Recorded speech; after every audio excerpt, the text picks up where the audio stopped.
What's going on, guys? Welcome back to another video. So today I'm going to be talking about my 1 month experience of owning the Z Fold 5, and man, it has been such an incredible month to be a Z Fold 5 user, so let's jump into it.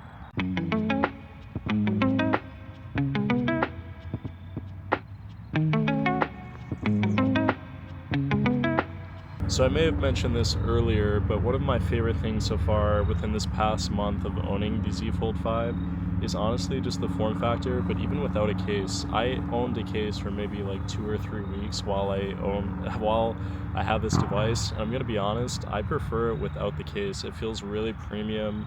The hinge feels really solid. I've never had any experiences with like it having issues at all, and it just feels so nice. I mean, it's a little bit slippery at times, but when it's open, I feel like it looks so much nicer. You get to see that outer display right there, and yeah, it's just, man, this is probably one of the only devices that I've ever felt I would prefer to not have it with the case. And I know you may say this is a really expensive device, but to be honest, I pay a certain amount a month with Verizon to make sure that if anything happens, I can either get it replaced, get a new one. But my experience with having it without is far better than having it with a case. So that's just a little preference that I have right there. Alright guys, so owning a Z Fold 5 is a really incredible experience because it is such a unique phone. As you guys can see here, there's just so many interesting design parts about this phone.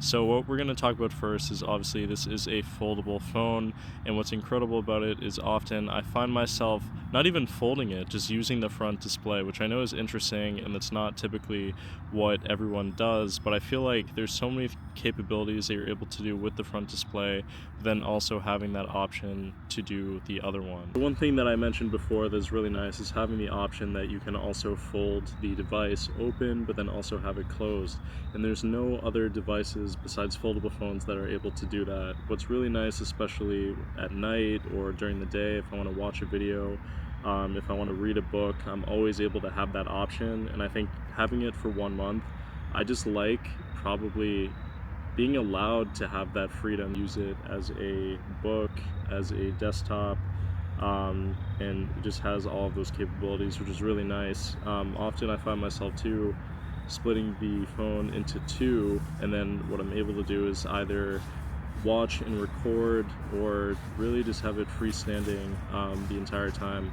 So it's such a cool option just to have in a foldable device, which I never would have had previously with any other devices on the market currently right now.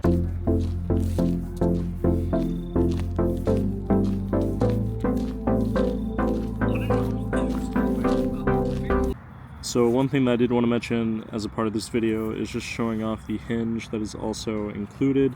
So obviously you get that really nice Samsung, but what I love about this is it's already been a month. I've definitely opened this multiple times, but you really need to like put pressure into folding the device open and closed, and you get that really nice like kind of sound once it's closed, and I just really love that. And again, feels super premium in the hand, feels really just solid all around. So I actually really like the hinge on the Z Fold 5. Another thing in particular that I really like about the Z Fold 5 is performance, and I feel like that's something that often is not really discussed. Z Fold 5 is a really powerful device, and it's often overlooked by a lot of users. So first of all, you can game any game, you can use any game on the Play Store and it will run perfectly smooth. I've never run into any issues with lag, anything like that. Never had it exit a game, anything.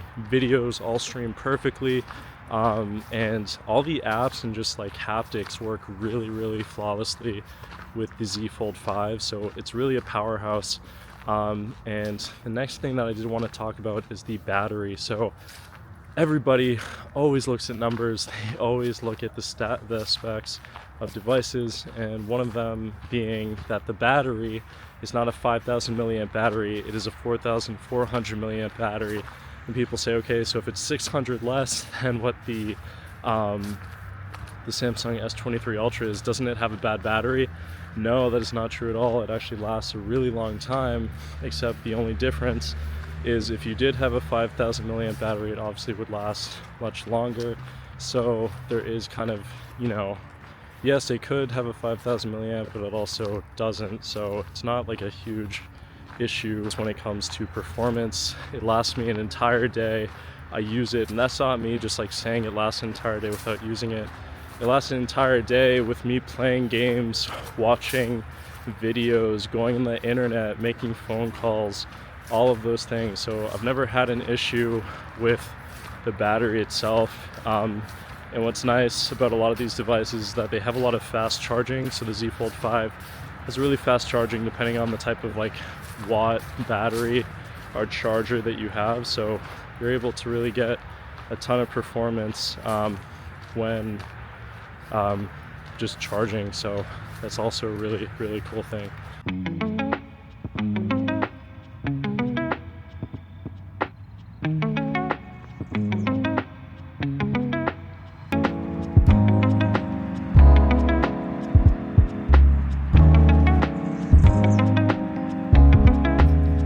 After owning it for a month, there's nothing but positive things that I can say about it. If I had any type of negative or maybe just critiques that I could have about this device, maybe just having a better battery, but that doesn't really affect me in any type of way. And really, besides that, I'm just excited for foldable phones in the future and just being able to see like what they're able to do. Because again, this is a really, really strong device. I honestly have no issues. Like, it's really hard to critique it. I think the only reason why people have issues with it is because they don't own a foldable phone yet. But I think once people kind of get into the whole mass market of owning a device and just like having a foldable phone and experiencing it, I think their opinion will drastically change compared to like not owning one. So guys, if you watch a video and somebody says, don't buy a foldable phone, the Z Fold 5 is bad, you should go and experience it, go into a store, go try it out, go see what you think about it before you go and just listen to someone's opinion. I mean, a lot of the time people tend to just look at numbers and not actually look at like the experience of owning the phone, so you should definitely do that moving forward. I think another thing that works flawlessly on this device is the fingerprint scanner, and it actually is on the side of the device, which is really nice. But it's something that I think is not really mentioned in a lot of reviews. I'm able to, just tap my finger once and it will scan right away. It's super smooth. It works way better than some of the other scanners that are on like the S23 Ultra, where you have to put your finger on the screen. This, I literally just tap it and it opens right away. So incredible. The volume rockers are really nice. They don't feel flimsy. They feel really solid. And something that also I really like are the cameras in the back. You can get some really, really good quality video as well as photos using the Z Fold 5. And that's another big part of why I wanted the phone, was to be able to see myself while I'm recording. And you guys may be wondering, how is that possible? How could you do that? You can actually see yourself on the front display while you're recording yourself.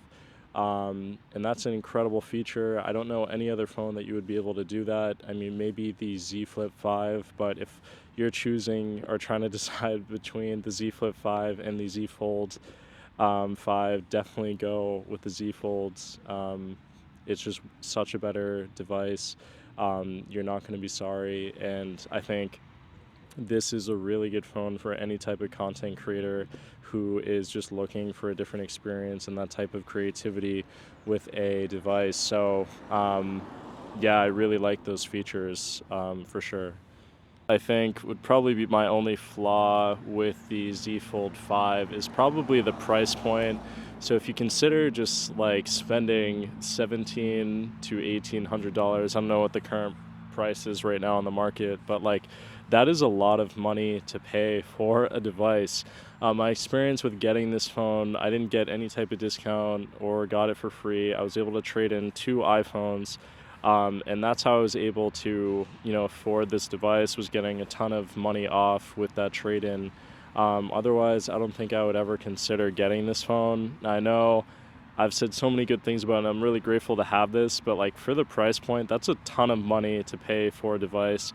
And I think for foldable phones in the future, if they're going to be able to kind of jump into that mass market, I think the price point is going to have to either drop lower or just something is going to have to change. Maybe there needs to be more of a convincing way to get people to pay this type of price for a device, because currently right now I don't think everybody has like $1,700 to spend on a device. So that's probably the only negative thing that I have to say about it. Thank you guys so much for watching. I'll appreciate it, and I'll see you guys in the next video. Peace out. Bye.